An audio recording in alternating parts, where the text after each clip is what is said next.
Welcome back to Piston Road with Matt and Jim, where you join me here in the kitchen in Germany. We're now about ready to bring Dotty over to Germany, where we can start making new memories with her here. Now, a few years ago, you could just move your car from the UK over to Europe without any stress. Probably the biggest stress was booking your Le Shuttle pass and getting over there and then finding your way across Europe. However, as we all know, times have changed, and now it's a little bit difficult to get things into the European Union. Once you're in the EU, cars move around quite easily. However, bringing Dotty into Germany is problematical. I did go into this process with a little bit of trepidation, and truth be told, when I bought Dotty, I wasn't thinking about the end game of getting her here. I was kind of just enjoying buying an MG Midget, and I also just wanted to hang out with my mate. It's great in the last 8 months being able to fly over, hang out with Jim, play with trying to be a mechanic, generally getting under his feet, and leaving my dirty washing for Helen to prepare for my next visit. But yeah, it's just been a really, really great summer hanging out with Jim and Helen. But like all good things, it comes to the end. And we're now at the point where we've got to get Dotty from the UK over here into Germany. It is possible to import a car by yourself into Germany, but the Germans do have a fondness for taking something that is mildly annoying and turning it into a right arseache. We did spend a couple of hours talking to the various customs offices in Potsdam and website, and quite frankly, we were beaten up by the end of it. It's not easy. They've got words such as Unbedingtlichkeitsform. It's just, I can't even say the word, let alone download it and fill it out. And in one of our phone calls that we made, it was advised to us that even Germans are finding it difficult to navigate the process. So, feeling a little bit disheartened, I stumbled across a blog on the German MG Owners Club. And it was by a chap who in Hamburg, and he'd imported his MGB from the UK to Germany. And he detailed the process. It seemed rather easy. So I contacted him, or was it really as easy as it was? And he said, yeah, because he used a customs import handler in the Netherlands, in Holland.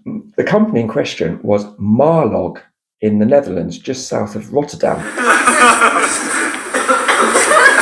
Can we help you? Oh, you speak English? Of course. Ah, wonderful! For a start, they speak English. So I've been able to do it all by myself. I've not had to bother anyone.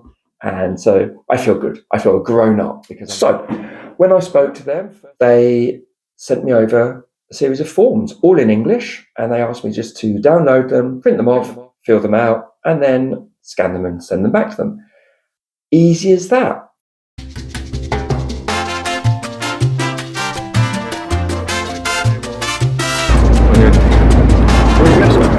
Customs house and a trade team. Yeah. It's a great one, yeah. Hiya. This is the customs house for the trade team. No filming down here. Yeah, no worries, not.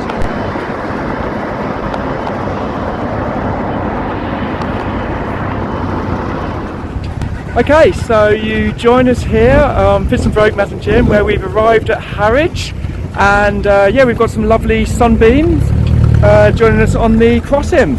So I've got to make sure that Dotty doesn't leave me behind.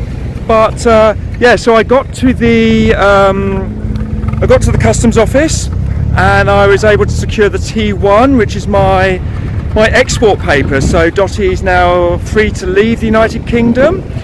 Tomorrow morning I'll take this T1 to Marlog, where they will just turn around so you can see the cars. They'll then process Dotty, so she'll be formally imported into the European Union. But in the meantime, we're going to wait here for boarding, then go and find our cabin, and go and have a beer, because it's been a very long day. We spent a long time working on the hood, which we'll show you on another video. No more England! Dotty's leaving England!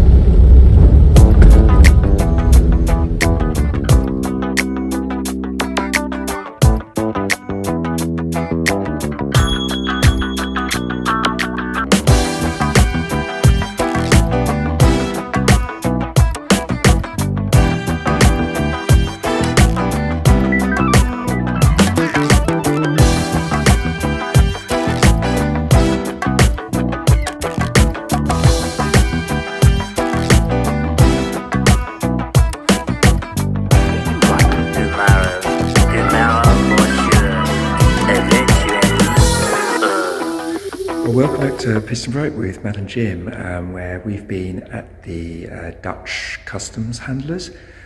Most of the day now. It's 4:30.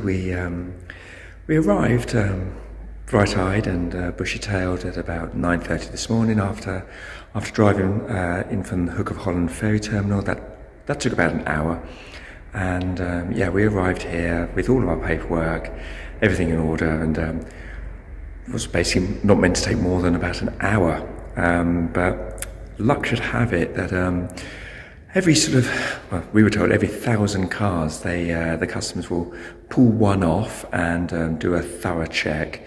The sort of thing that happens at airports, really, where sometimes a bag will be pulled off just for random checks or trainings and things like that. And yeah, well, turns out that Dotty was the chosen one, and yeah, so that meant we had to wait for about 4 hours for a customs official to actually come to the premises and check. And what they were doing is they check the originality of the vehicle, that it is what it says. They check the V5, they come and check the chassis number, engine number, but obviously now they've gone, and we're now just waiting on the okay that everything's fine from the customs end. So yeah, it's frustrating, but yeah, it is what it is, and yeah, it's just part and parcel of this, I think. But yep, I hope I can give you some updates later. Hopefully we'll be on the road soon. If not, it'll be a unscheduled overnight stay here in forgotten where we are now. So Roosendaal, I think it is. So yeah, in this part of the Netherlands. But anyway, yeah, I'll see you guys later.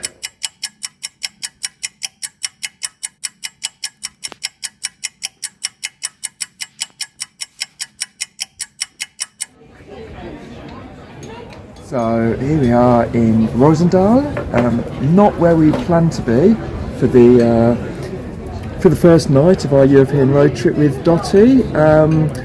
Partly down to the customs. They took their time and are still taking their time. So we've abandoned our plan to drive to Arnhem. Instead we're staying here so that we're close to the customs handlers, and yeah, we're enjoying the sunshine and the beers. So yeah, you'll join us when hopefully we'll be underway with Dotty. Yeah, otherwise it'll be the same time tomorrow.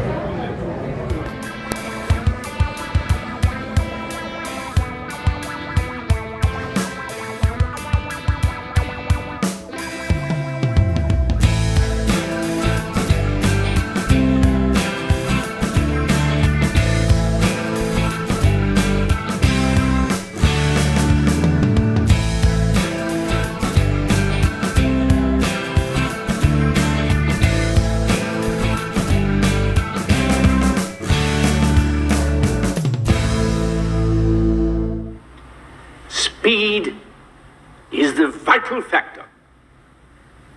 The plan is to reach Eindhoven in 2 to 3 hours. Now, maintaining the speed of our advance will no doubt be tough going, as it's a single highway.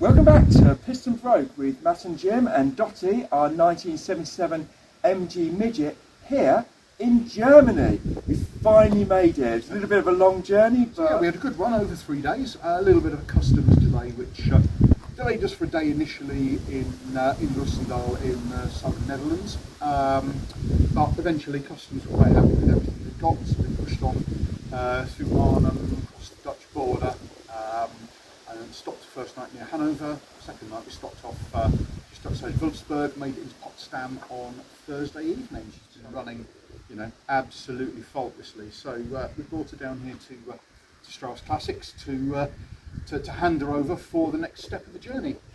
yeah, so Thomas here at Strauss Classics, he's been looking after Lofty for about 3 years now. As you can see from the yard, he's got a lot of, mainly Jags, but lots and lots of great cars. I often come up here just to do a bit of window shopping. He's going to take Dotty and just go through her, make sure that everything's good for the TÜV, which is the German MOT. Dotty's going to have her first TÜV, and that will then enable me to register her. She'll be then a fully integrated German vehicle. So yeah, hopefully in the next 10 days, Dotty will be returned to me with a TÜV, and then I can go to the local town hall and I can do a process called the Zulassungen, which is to get the registration plates to replace OTP 312S, which is her original British registration, with a German registration. But that's for the future. But right now, we've made it, and yeah, I couldn't be happier. It was lovely hanging out with Jim, and even though it was a little bit stressful during the customs process, it was easier than if we'd have done it ourselves. And yeah, first world problems really, but we got there in the end, and yeah, you'll see us later, hopefully with some registration plates.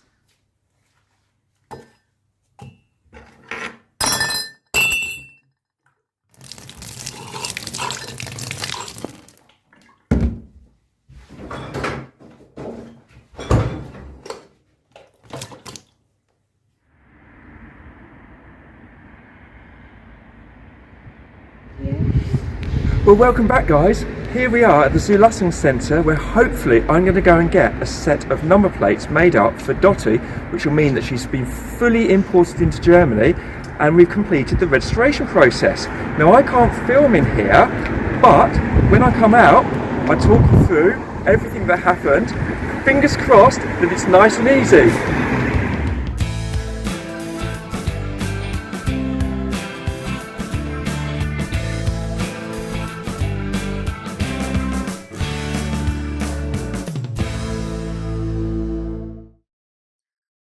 Well guys, I'm back home now and I'm so excited, and I'm holding a whole heap of documents, and I'm also holding a pair of old English number plates which I don't need anymore. But when I got back to Potsdam, I gave the car over to my local mechanic who works on a lot of classic cars, Thomas at Strauss Classics. Fantastic guy, really good team there. And if you are in sort of Potsdam, Berlin, or North Germany, it's definitely worth Googling Strauss Classics. Trouble is, he is very good and he's very popular. So from me dropping the car off at the end of August to me getting an appointment and getting it done, it took about 4 weeks. Not all down to Thomas and his busy workload. A couple of other things came into it.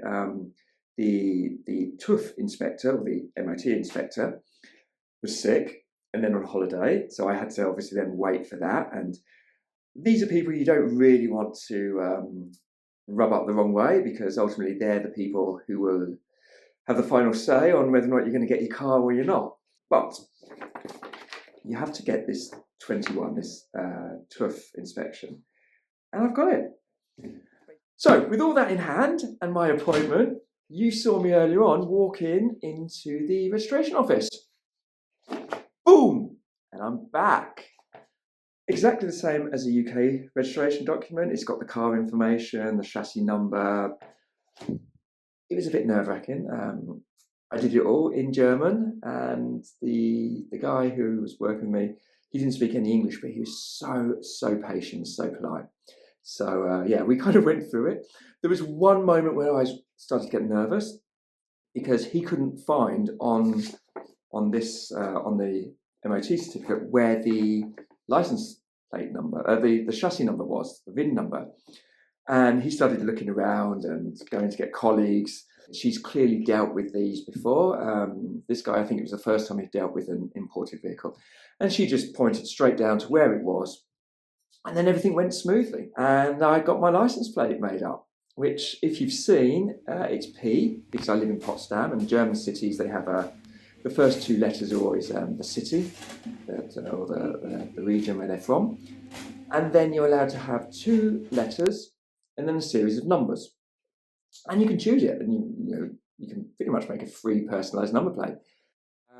I played around with letters and numbers, and ultimately I got D0771, which, if you sort of squint your eyes, tilt your head that way, and drink a couple of gin and tonics, reads Dotty.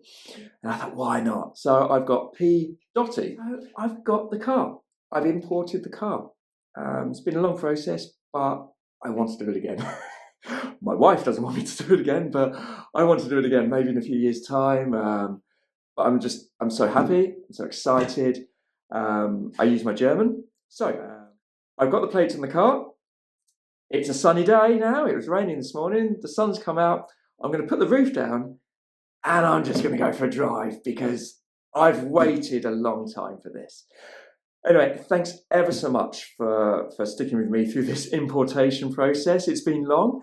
If you're thinking of doing the same, if you live in Germany, or even if you're in the UK but you are going to move to Europe, comment below, ask me questions. I'll be more than happy to support you through this. I'll be more than happy to give you what little information I have, just to help you, because we've got a great community in the MG Club, in the Classic Car Club, on YouTube. We've got a really, really great community. So anything that I can do to help you guys, just shout, because you guys help me by watching these videos and subscribing. And if I can give you back just this one little thing, then it makes it all worthwhile. So definitely importing a car into Europe, that is well and truly another job ticked off the list.